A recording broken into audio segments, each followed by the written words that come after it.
సంవత్సరాల తరబడి ఎన్ని మందులు వాడినా మీ మోకాల నొప్పులు తగ్గట్లేదా? ప్రాణ పెయిన్ క్లినిక్ లో అత్యాధునిక చికిత్స. బ్రేకింగ్ న్యూస్ చూస్తున్నాం.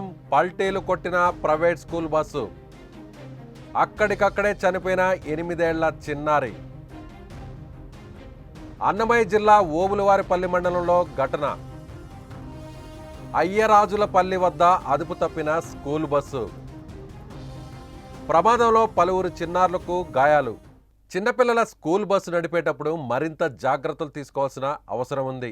ఏ చిన్న తప్పు జరిగినా అభం శుభం తెలియని చిన్నారులు నష్టపోతారు. నిత్య జీవితంలో ఎప్పుడు ఏ ప్రమాదం ముంచుకొస్తుందో ఎవ్వరూ ఊహించలేరు. ముఖ్యంగా రోడ్డు మీద ప్రయాణం చేసేటప్పుడు ఎటువైపు నుంచి ఏ ప్రమాదం వస్తుందో తెలియని పరిస్థితి నెలకొంది. మనం బాగానే వాహనం నడుపుతున్నా ఇతరులు ఏ విధంగా వాహనాన్ని డ్రైవ్ చేస్తున్నారో చెప్పలేం.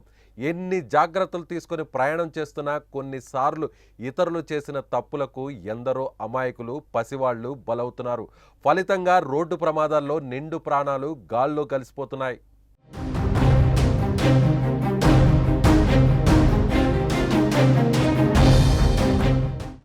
అన్నమయ్య జిల్లాలో ఓ ప్రైవేట్ స్కూల్ బస్సు బోల్తా పడింది. ఓబులవారిపల్లె నుంచి విద్యార్థులతో శ్రీవాణి పాఠశాలకు బస్సు బయలుదేరింది. అయ్యలరాజుపల్లె వద్ద ఉన్న పామలేరు వంక వద్ద వాహనం రోడ్డు పక్కన ఉన్న రాయిని ఎక్కడంతో ఒక్కసారిగా అదుపు తప్పి బోల్తా పడింది. ఈ ఘటనలో బస్సులో డోరు పక్కనే ఉన్న 8 ఏళ్ల భవిష్య అక్కడికక్కడే చనిపోయింది. కొంతమంది విద్యార్థులకు గాయాలయ్యాయి. ఇది గమనించిన స్థానికులు వెంటనే సహాయక చర్యలు చేపట్టారు. దీనిపై వారు పోలీసులకు సమాచారం అందించారు. ఘటనా స్థలానికి చేరుకున్న ఎస్ఐ మహేష్ నాయుడు ఈ ప్రమాదంపై కేసు నమోదు చేసి దర్యాప్తు చేస్తున్నారు.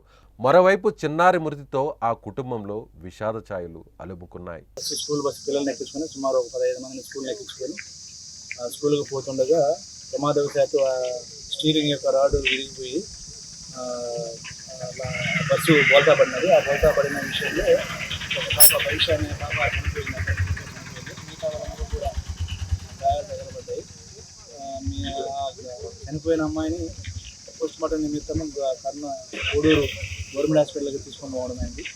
ఈ విషయంపై కేసు నమోదు చేసి దర్యాప్తు చేయడం అనేది